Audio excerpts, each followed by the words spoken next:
na, kilalanin na natin ang totoong breadwinner. Si number 2, si Raymark Marcelo. Kuya? Dito ka na. Yeah. Hi, Kuya Raymark. Hello din po. Ay, taga saan ka? Ako po ay taga San Mateo Rizal po. San Mateo Rizal. Ikaw ay ilang taon ng vendor ng sisig? 3 years na po ngayon. 3 years. Sa iyo yung tindahan o ikaw ay namamasukan? Namamasukan lang po ako bilang tindera po sa pinsang ko po. Oh, may pangalan ba yan? Sabihin mo para puntahan ka nila. Dali, promote mo. Puntahan niyo po ang Dacobas Sisig sa Rodriguez Rizal. Anong pangalan, kuya? Dacobas po. Ano? Dakubas. Takuba, sisig. Pakispell, kuya. D-A-C-U. Dakubas. Dacobas po. Dakubas. Dakubas Sisig. Sa Rodriguez Rizal po sa Rodriguez. Riverside. Sa Makikita niyo po. Riverside. Ayun. Tamoy, sisig, may ubas, no? Yeah, tsaka malaki ha, kasi Dakubas. Dakubas. Ay. Ayan. Bisitahin niyo siya doon. Oo, para baka kung meron kayong gusto niyong maglambing kay Kuya ngayong Pasko, bisitahin niyo at para bumenta siya. Baka dahil dito magkakaroon na siya ng sarili niyang sisig Yes, stand. why not? Why not? Praise God, thank you, Lord. Yes. So, Kuya, matagal ka ng breadwinner? Ilang taong ka ng breadwinner? Breadwinner po ako ay 8 taon pa lang po. Walang taong gulang nung bata ka pa? O walong taon? Taon pa nagtitinda na po ako na pamumuhay. Nagtitinda po ako ng gulay. Okay, hindi na. 8 years old ka or 8 years ka ng breadwinner? 8 years. Ano po, hindi po. Simula po 8 years old po. 8 years old pa lang. Bakit ang aga mo namang nagtrabaho? Na anong nangyari sa pamilya mo? Kasi po sa kadalahan ng wala po tayong, kumbaga, masyadong kita sa buhay ang magulang, ang nanay. Ako na po ang tumayo bilang padre de pamilya dahil po ang tatay ko, huwag na po natin, sumalangit na ang kanyang kaluluwa. Hindi ko po inaano na magbigay siya, pero kasi po may bisyo Ayun po, napakahirap ng buhay na alam mo, may magulang ka, pero ikaw nagsasakripisyo para sa pamilya mo.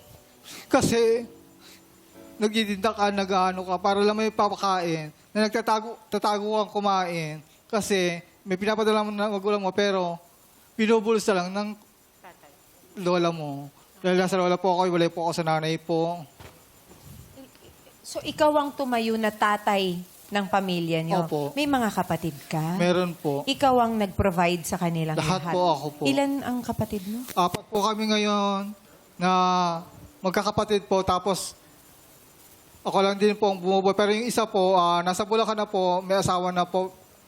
At least kahit paano po, sabi ko, nabawasan naman ng dalahin ko sa buhay. Kasi po, yung ultimo kikitain mo na napakaliit, ilalaan mo lang para sa kanila. Yung wala ka nang matira para may mapakain lang sa kanila. May asawa na siya? May asawa na yung kapatid mo? Opo. Kahit pa paano po, tinutulungan ko pa rin po kasi ganun po ako Kasi sabi ko nga po, hanggat pa hindi nagpapantayan pa ako, tutulong ako sa abot ng aking makakaya. So, hindi pantay ang paa mo ngayon? Hindi. Ano bang... Parang pantay naman. Pantay Hindi naman nakaangat yung isa. Kung hindi pantay, hanggat Ako hindi pantay. Mas mataas yung kaliwakas. Kasi po, ang sarap po tumulong sa kapatid mo, sa pamilya mo, nang bukal sa puso mo. Pero may sarili ka ng pamilya. Wala. Wala po. Pero, nagigets ko yun ha. Napakabuti mo, napakalaki ng puso mo para gustuhin mong tumulong sa sarili mo. Pero, maganda yun. Pero dapat hindi tayo umaabot sa puntong ikinamamatay natin yan. Yeah. Ha? 'Di ba? Kasi tayo ay naghahanap buhay para mabuhay. Hindi para mamatay. Hindi para ikamatay natin yung ginagawa natin. Lalong-lalo na kung yun ay nasasayang kasi, 'di ba, parang kaya hindi ka makalipad kasi pinabibigat mo yung sarili mo. Alam mo, di ba mas madaling lumipad pag magaan ka? Oo. Pag magaan ka. Maraming nakapas. Marami rito, merong taong kaya nabigat kasi walang choice Kailangan nilang pasanin. Nawala yung mga magulang, siya ang panganay, ang liliit pa ng mga kapatid niya. Kaya kailangan pasanin. Pero meron din naman ako naririnig na choice mo kasing pasanin di ba? Nagpapasan ba? Oo. Di ba? Pero choice Ikaw. mo. At saka pwede ka rin namang tumanggi para mabigyan mo din sila ng pagkakataon at yung sarili mo din ng pagkakataon na kailangan ma-break natin yon yung sa sobrang kabaitan natin. Yes. May ano mang sobra kasi ay mali. Diba? Kahit kabaitan pa yan. Diba? Kahit pag-ibig pa yan, ano mang sobra ay mali. Kailangan, nasa tama lang yung gusto mo silang tumulong pero hindi sa aabot ka sa namamatay ka na sa pagod. Yes. Pwede ba akong mag-quote dun sa play namin? Merong isang ano dun, "No is golden. It's the good kind of power. It's the way to set boundaries." Kasi Yung ibig pagtanggi. yung pagtanggi minsan. Hindi naman sa sinasabi mong never. Baka lang ngayon, hindi pwede. Yeah. Hindi May masamang ganon. tumanggi paminsan-minsan. Oo, paminsan-minsan. Kasi depende din kung wala ka na palang ikinabubunot, yung pagbubunutan ba, tapos ipinangungutang mo na din, ikaw na rin yung Yeah. yung mga pababa ng Naiipit, pababa, naiipit ka na rin. At saka yung iniisip natin, kasi kung hindi ko siya tutulungan, wala silang magagawa eh. Hindi. Bitawan mo yan, gagawa at gagawa sila ng paraan. Tigilan Kasi hindi sila. naman sila papayag na mamatay sila eh. Ikaw nga na may hindi ka may-ari ng katawan, gumawa ka ng paraan. Gagawa yan ng paraan. Hindi yan papayag na hindi siya na hindi siya kakain. Hindi siya papayag na wala siyang gagawin. Kaya kailangan mo silang bigyan din ng pagkakataon na kilos ka din ha. Kasi kailangan mo ring alagaan ang sarili mo. Amen. Diba? Hindi naman sa pag-aano ha, pero katulad ng ngipin. Hindi mo mabigay sa sarili mo yung Yes. ngipin mo. Yes. Yes. Diba? Pangangailangan mo yan. Diba? Mangarap ka sa tao. Hindi masama sigurong nakatanggi ka sa iba para maibigay mo naman yan sa sarili mo. Kung gusto mo. Kailangan pwede mong naman. gustuhin na mahalin mo yung sarili mo. Eh. Yes. Kailangan mong gustuhin tumanggi at mag-no din paminsan-minsan. Ha? You cannot give from an empty cup. Yeah. Pero hindi ka masamang tao. Hindi ka masamang tao. Napaka-amazing. Minsan lang kasi yung masyado tayong natatali sa tanikala ng kailangang maputi tayo. Kultura din natin yan. Yes. Ating i-acknowledge, it's a very Filipino cultural thing. Sinasanay natin kasi yung iba na umasa na lang sa atin. Yun. Ayaw natin Imbis na matuto turuan sila. natin sila, Yes. 'di ba? Kailangan turuan natin sila mangisda.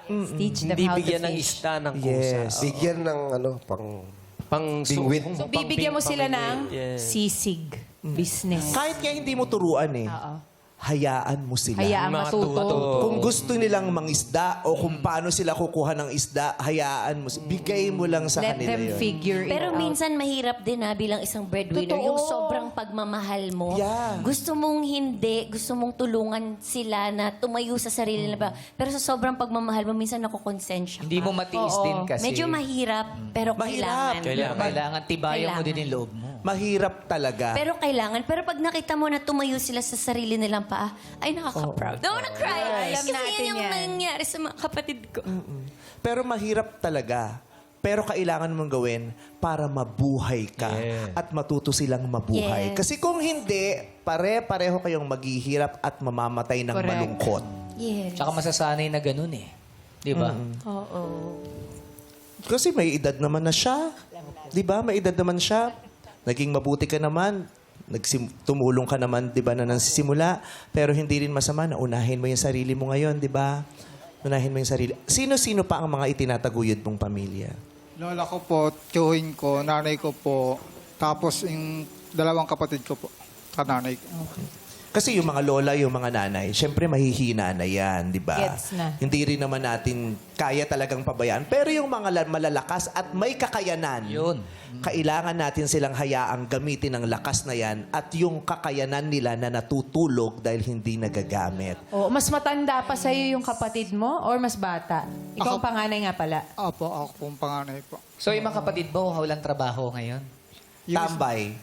Tambay. Sinong kasama mo ngayon dito sa studio? Nanay ko po, tsaka kapatid ko pong babae. Asan sila?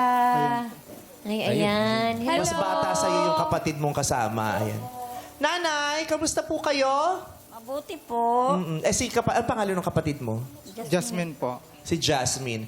Nanay, nakikita niyo naman po ang mga ginagawa ni Ray Mark, no, para sa inyo. Opo. Kayo naman po, paano nyo pinapakita? Sa pamamagitan ng pagtatrabaho at pagbibigay ng mga pangangailangan nyo, yun po ang pamamaraan ni Ray Mark para mahalin kayo at iparamdam sa inyo yung pagmamahal niya. Kayo po, paano nyo naman po ibinibigay yung pagmamahal sa kanya? Binibigay ko naman po sa kanya lahat ng pangangailangan niya, paglalaba, pag-igib ng pampaligo. Yun po. Mga ganung bagay, no? Masarap tulong yun, eh. yun. Yung kahit matanda ka na, nakita mo, inaalagaan ka pa rin ng nanay mo. Kahit sa yung mainit na pangligo na tubig mo. Diba? Nakakabawas ng pagod yon, Opo. diba? Eh, yung pamangkin, nag-aaral ka ba ngayon? Kapatid po. Kapatid, nag-aaral ka ngayon? Hindi po. Bakit? If I may ask. Hirap po. Okay, pero anong kurso mo? ABELS po. Ano, no? ABELS. Bachelor of Arts in English Language Studies. Wow, anong gusto mong maging? Teacher po. Teacher. Napakaganda. Ilang taon ka na? 21 po. 21. So ngayon, sa 21, meron kang pangarap, di ba? Meron po. Anong naiisip mo para matupad ang pangarap na yan? Sa ngayon po, gusto ko po munang tumulong kala mama. Kasi may problema din po. Kaya sinasantabi ko po muna yung pangarap ko. Para makatulong sa kanila. Tutulong ka. Tapos, pag kaya na, pag may pagkakataon, babalikan mo yung pangarap na yan. Marami rin naman kasi talagang tumatalikod sa pangarap dahil kailangan harapin yung yes. pangunahing problema. May gusto silang unahin. Eh. Oo, mas may... pagkain, kailangan nilang kumain, 'di ba? Kaya kailangan tumulong kang kumain para makakuha ng pagkain. So, magiging katuwang mo siya ngayon sa pagtataguyod ng pamilya niyo? Kung papalarin po, sana po, para po makabawas-bawas po sa dalahin ko po. Ano bang mga sinasagot mo para sa pamilya? Yung mga lahat po ng pangangailangan, kuryente, pagkain po. Kuryente, pagkain, ano Lahat po pa? ng gastusin po na pangangailangan po sa loob ng bahay. Yung dalawang kapatid mo lalaki, kinakausap po ba kung bakit ayaw nilang maghanap ng trabaho? Yung isa po, nasa Bulacan na po, may asawa na po. At yung isa po, nasa bahay po, naiwan po. Naiwan. Kaya kinakausap mo ba siya? Ba't hindi Kinakausap siya ko maghanap naman ng trabaho? po. Kaya lang po, ang problema talagang, ang hirap porsigihin ng isang alam yung salitang din po sa sa lahat po na nanonood ng batugan. Ang hirap po magpursige. Hayaan natin siyang kumilos sa sarili niya. Bandang uli, matututo rin po yan. Oo, hayaan natin kumilos siya para sa sarili niya. Pero hindi yung ikikilos mo siya. Kasi ngayon, di ba, kung anong choice niyang mangyari sa buhay niya, edi choice niya yun. Pero para ikaw yung magpakahirap, para sa buhay niya, lalo pat matanda naman na siya. Di ba? Kasi yung kwento mo, binabasa ko kagabi, ang dami mong sinasakripisyo at hirap ka na di ba? Opo. Kasi kung sarili mo lang ang iintindihin mo, kaya di ba? Hindi ka mahihirapan na ganyan. Tama. Kung isasama mo yung nanay mo, dalawa lang kayo. Hindi naman masyadong mabigat di ba? Kasi syempre yung nanay mo, hindi mo maiiwan yan. Yes. Di ba? Lola mo, hindi mo maiiwan yan. Pero minsan iisipin mo, kapatid ko, laki rin ng katawan. No? Wala namang sakit, di ba? Ang bata, di ba? Yung hindi rin masama na unahin ang sarili. Anong pangarap mo para sa sarili mo? Pangarap ko po, mabigyan po ng, kahit pa paano, yung sarili ko po, mabilang ko ng mga sapatos, yung makadama naman po, kasi kada Pasko mararanasan mo, kung anong luma, yung pa rin susuotin mo. Paano mo yan magagawa sa sarili mo? Paano mo mabibigay sa sarili mo yung gusto mo at pangarap mo? Magagawa ko lang po siya pag nagawa ko na po lahat ng sa pamilya ko, at ako sabi ko, ako naman. Ayun di ba? Nagawa ko muna lahat sa pamilya ko. Kaya marami din yung pagkatapos niyang gawin lahat para sa pamilya niya, ubus na siya. Wala na siyang nabigay. Pagod na siya. May sakit na siya. Kailangang ibigay mo sa sarili mo, kuya. Hindi natin sinisira Kahit ang kultura paminsan-minsan. ng pagmamahal sa pamilya, ha? Pero gusto namin, yung mindset ng mga tao na, huy, marami kang priorities, pero hindi dapat mahuli ang sarili. Diba? Isama mo yon, diba? Mahalaga sa iyo ang pamilya mo, may pangangailangan sila, ibibigay mo, pero may pangangailangan ka din, mahalaga ka din, at ibigay mo din yon sa sarili mo. Kasi nabasa ko, kahit brief, di ka makabili, sabi mo. Kahit brief, di ka makabili. Pero anong mga binigay mo sa mga kapatid mo? Kaya minsan sasabihin mo, kasalanan pa ba yun ng mga kapatid o kasalanan mo na? Diba? Kailangang matuto kang mahalin ang sarili mo. Hindi masama na mahal mo sila. Ang masama, yung hindi mo mahal ang sarili. Magtira ka para sa sarili mo. Ha? Hindi masama yun, kuya. Pero sa ngayon, nandito kami para tupdin yung pangarap na yan ng mas mabilis. Kasi simple lang naman yan eh. At magpapasko, gusto namin, masiguro namin na yung Pasko mo okay. Yung mga simple na madali na maibigay sa'yo, tutulungan ka na namin. Yung mga damit na gusto mong magkaroon ka, ibibili ka namin damit. Yung brief mo, kuya, yung ngipin mo, ipapagawa ko yan. Wow! Mahalaga kasi yan, kuya. Pag nakita mo na kumpleto yung ngipin mo, makikita mo yung ganda lalo ng mukha at ngiti mo. At pag gumanda yung ngiti mo, sasabihin mo, ay, ang sarap ngumiti. Tsaka may halaga yung ngiti mo. At gusto namin mapanatili yung ngiti na yan. Kaya bibigay ko sa iyo yung ngipin na nawawala dyan sa bibig na yan. Salamat po ng marami po sa inyong lahat. Oo. Kung kailangan ng fixed bridge, yung nagtahan mismo. Wag yun! Masyadong malaki! Wag yun. Para ma-fix natin yung Masyado. bridge. Mahaba. Kuya Raymark, anong gusto mo? Yung pahaba o yung pandong pa ganun? Oy, mahaba dapat! Papatingin ko kung ilan ang kulang. Kung kulang ka ng 6 ng ngipin, 18 ang ibibigay ko. Parang dami. Bakit ang dami? Kasi pag nangarag yan, tapos wala ako, wala na naman. Parang ngayon pa lang yung mga May extra! extra. Yeah. Gulong. Kung gusto mo yung mga bulok, bubulukin ko na agad. Pinadvance mo naman. Hindi, pinapatawa lang kita, ha? Oo. Kasi kaibigan ko yun sa Urban Smiles. Ako nang bahala. Friendship ko na sila. Friendship card. Urban Smiles. Okay. Tapos yung...